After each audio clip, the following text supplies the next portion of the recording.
Good morning everyone, Gadget here, and in this video we're going to take our first look at the Sony 35mm F1.4 G Master lens. Let's get this started.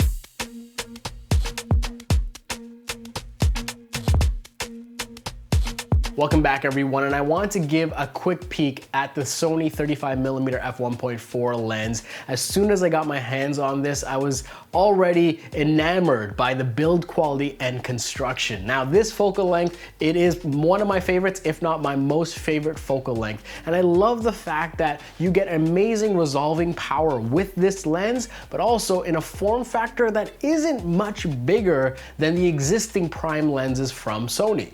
You have a filter size of 67mm, which is quite manageable, and a lot of existing filters should work from your collection.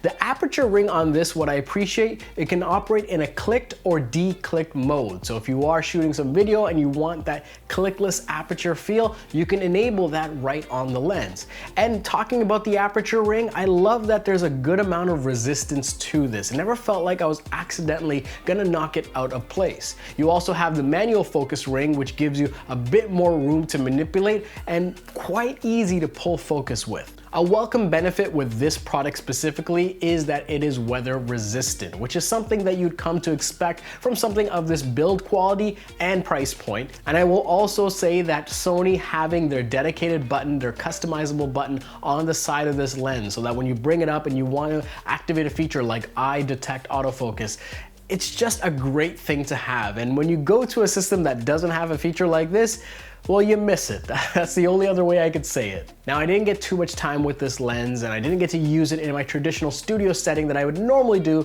for a video of this nature, but I immediately appreciated how quick the focusing was with this lens. Whether it was face, eye, or just continuous autofocus, it was tracking my subjects very quickly and very accurately. That being said, and I alluded to this earlier, when I wanted to manually pull focus, I loved how much space that ring on the front provided, and it worked with a high degree of accuracy, where some lenses and cheaper lenses just feel a bit too loose, and it's sometimes easy to overcorrect the focus that you're trying to grab. Coming in at just over 500 grams, this lens hits really the ceiling of which a prime lens should weigh if you're asking me, but it didn't feel too heavy. In my time where I was walking around using it and having it largely handheld, it never felt like it was getting too heavy, too uncomfortable. I look forward to testing this in a studio environment, but for those of you that are fans of the 35mm focal length or looking to upgrade your existing kit with a more premium solution, I will say pre-order your lens today. It will be available soon, and for Sony shooters, this is something that will not disappoint.